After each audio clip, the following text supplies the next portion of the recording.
দেশনেত্রী বেগম খালেদা জিয়া গত বছরও তিনি আমাদের সাথে ছিলেন, এই রোজায় তিনি আমাদের মাঝে নাই। মহান আল্লাহ তাআলা ওনাকে জান্নাতের সর্বোচ্চ স্থান দান করুন, সেই দোয়া আমরা করি।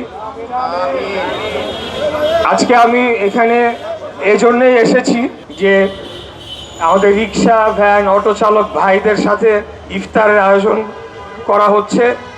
তখন আমি সমস্ত প্রোগ্রাম সব ক্যান্সেল করে দিয়েছি। আমি বলেছি ওনারা মেহনতি মানুষ, শ্রমজীবী মানুষ, খেটে খাওয়া মানুষ, কষ্ট করে তারা রোজগার করে পরিবার চালায়, তাদের সাথে বসে যদি আমি ইফতার করতে পারি আমি ধন্য হব। তাই আমি আজকে এসেছি।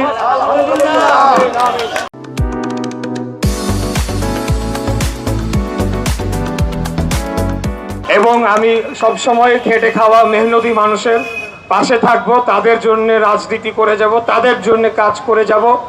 আপনারা জানেন যে আমি সম্প্রতি ঢাকা 6 থেকে সংসদ সদস্য নির্বাচিত হয়েছি এবং আমাকে মুক্তিযুদ্ধ বিষয়ক মন্ত্রণালয়ের প্রতিমন্ত্রীও করা হয়েছে। মহান রব্বুল আলামিনের কাছে অশেষ শুকরিয়া জানাই।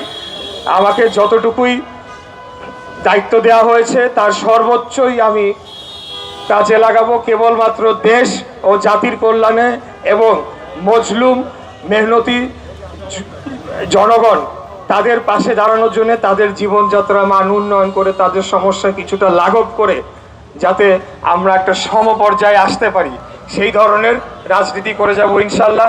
আপনারা আমার জন্য দোয়া করবেন যে আমি যাতে সব সময় ন্যাক পথে, সৎ পথে, আল্লাহর পথে চলতে পারি এবং দেশ ও জাতির খেদমত করতে পারি।